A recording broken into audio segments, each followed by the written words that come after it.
বারুইপুরের ধর্ষণ কাণ্ডে প্রধান অভিযুক্ত আজকে এনকাউন্টারে মারা গেলেন।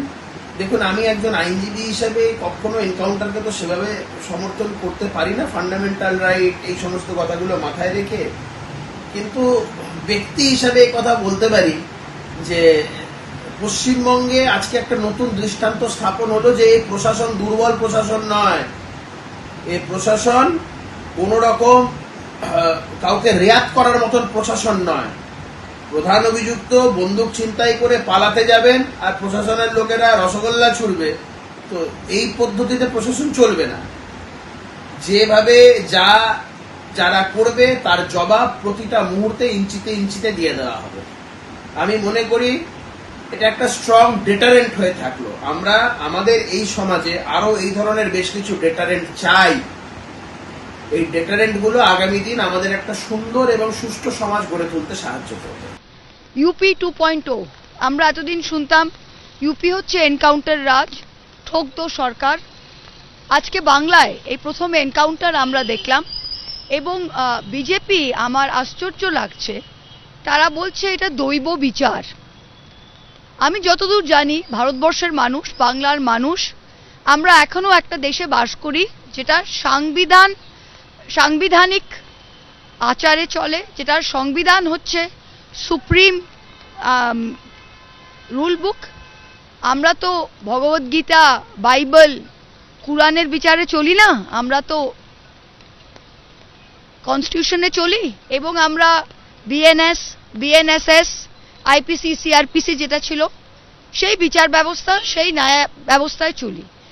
সেইখানে দাঁড়িয়ে বাংলার মানুষকে যদি কোনো পার্টি, কোনো সরকার বলে যে তারা দৈব বিচার হচ্ছে, এর থেকে বড় লজ্জাজনক জিনিস হতে পারে না। এটাকে আমরা সবসময় ধিক্কার জানাই যারা করেছে, এবং এটার বিরুদ্ধে যেমন মানুষের একটা ক্ষোভ আছে, আমাদের সবারই ক্ষোভ আছে, এবং যারা ঘটনা ঘটিয়েছে দৃষ্টান্তমূলক শাস্তি হওয়া দরকার, ফাঁসি হওয়া দরকার আমরা মনে করি, এবং খুব স্ট্রং অ্যাকশন নেওয়া দরকার।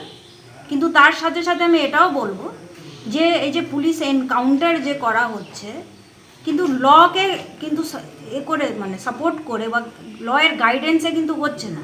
আমাদের দেশে কিন্তু একটা আইন আছে, একটা সিস্টেম আছে, সেটাকে মেনে কিন্তু করা হচ্ছে না। যেটা আমরা ইউপির কালচার দেখেছি, যবে থেকে বিজেপি ক্ষমতায় এসছে, ইউপির কালচার কিন্তু আমরা আস্তে আস্তে বেঙ্গলে দেখতে পাচ্ছি, যেটা বেঙ্গলের কালচার নয়। এর আগে এই ধরনের ঘটনা যেখানে নির্যাতনের শিকার হয়েছে নাবালিকা, তৃণমূল আমলে একাধিক ঘটনা ঘটেছে।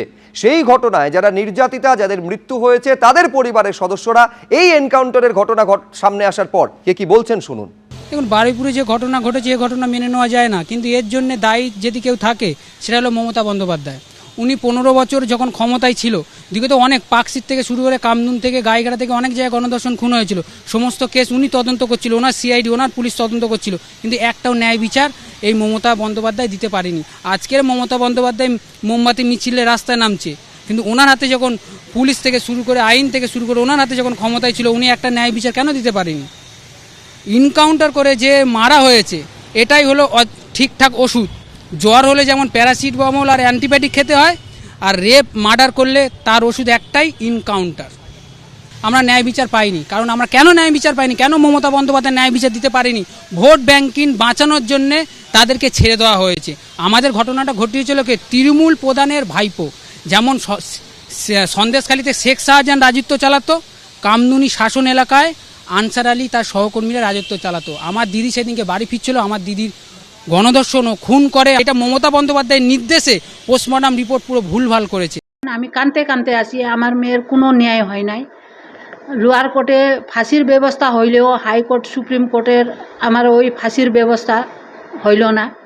সেই জন্য আমি আজ পর্যন্ত আমি এইটাই আশাতে আসি যে আমার মেয়েরও আর ফাঁসির সাজা হোক, ওই 21-এ ফাঁসির সাজা হোক, এইটাই আমি মনে করি। ওই মা ভাগ্যশালী, আমি এইটাই বলতে চাই, ভাগ্যশালী। ওনার মেয়ে মারা গেছে কিন্তু ন্যায় পাইল, 21 সাথে সাথে সাজা পাইল, এনকাউন্টার হইতো।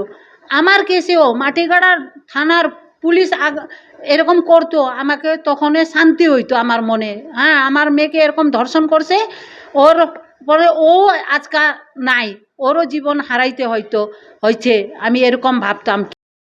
আমার বিয়ের সময় তো বিচার পাইনি, আর বারুইপুরে যে ঘটনাটা ঘটেছিল এনকাউন্টার করে দিয়েছে, আমি খুব শুনে খুশি হলাম। আমার বেলাও যদি এরকমই করতো আমি খুশিই হতাম। আমি সঠিক বিচার পাইনি, কারণ প্রাক্তন মুখ্যমন্ত্রী যে আমাদের বিচার দেওয়ার কথা বলেছিল, সুবিচার দেয়নি আমাদের। আমি যে লিখিতগুলো নিয়ে গেছিলাম, উনি বলেছিল যে হ্যাঁ দেখব, কিন্তু কিছুই দেখেনি আমাদের। এবিপি আনন্দ, এগিয়ে থাকে, এগিয়ে রাখে।